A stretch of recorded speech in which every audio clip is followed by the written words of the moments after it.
বর্তমান যুগে হাতে হাতে পৌঁছে গেছে স্মার্টফোন।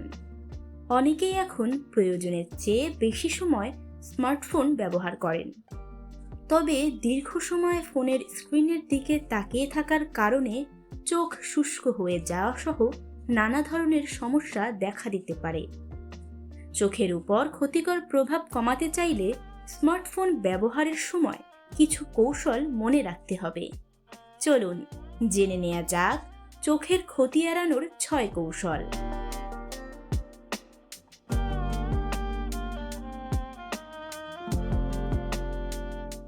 স্মার্টফোন ব্যবহারের জন্য 20-20-20 নামে একটি নিয়ম রয়েছে।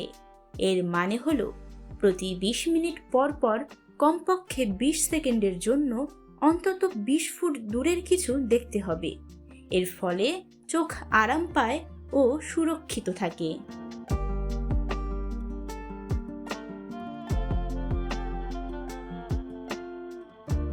দীর্ঘ সময় ফোনের পর্দার দিকে তাকিয়ে থাকলে চোখের ভেতরের পানি ধীরে ধীরে শুকিয়ে যায়। তাই ফোন ব্যবহারের সময় ঘন ঘন চোখের পলক ফেলতে হবে। এর মাধ্যমে চোখের ভেতরের আর্দ্রতা ঠিক থাকবে। শুধু তাই নয়, ফোনের পর্দার তেজস্ক্রিয়তা বা রেডিয়েশনও কম ক্ষতি করবে।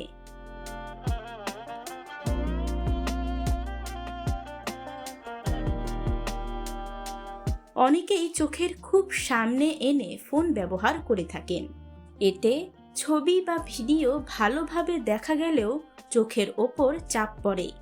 চোখের ক্ষতি এড়াতে মোবাইল ফোন মুখের 16 থেকে 18 ইঞ্চি দূরে রেখে ব্যবহার করতে হবে।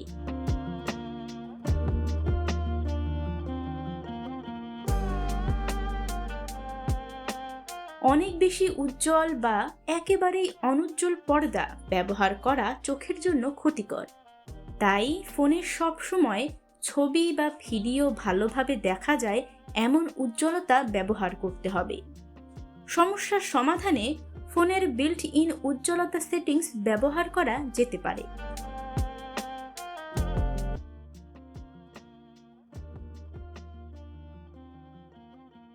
স্মার্টফোন ব্যবহারের সময় নীল আলো নিঃসরণ হয়। ফোনের পর্দা থেকে বেরোনো এই নীল আলো চোখের জন্য খুবই ক্ষতিকর। আর তাই চোখ ভালো রাখতে ফোনে নীল আলো প্রতিরোধী ফিল্টার ব্যবহার করতে হবে।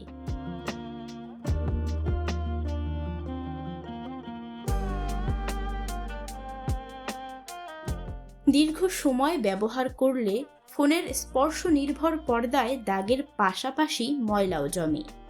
ময়লা শুধু অস্বাস্থ্যকরই নয়, বরং তা চোখের ওপর বাড়তি চাপ তৈরি করে।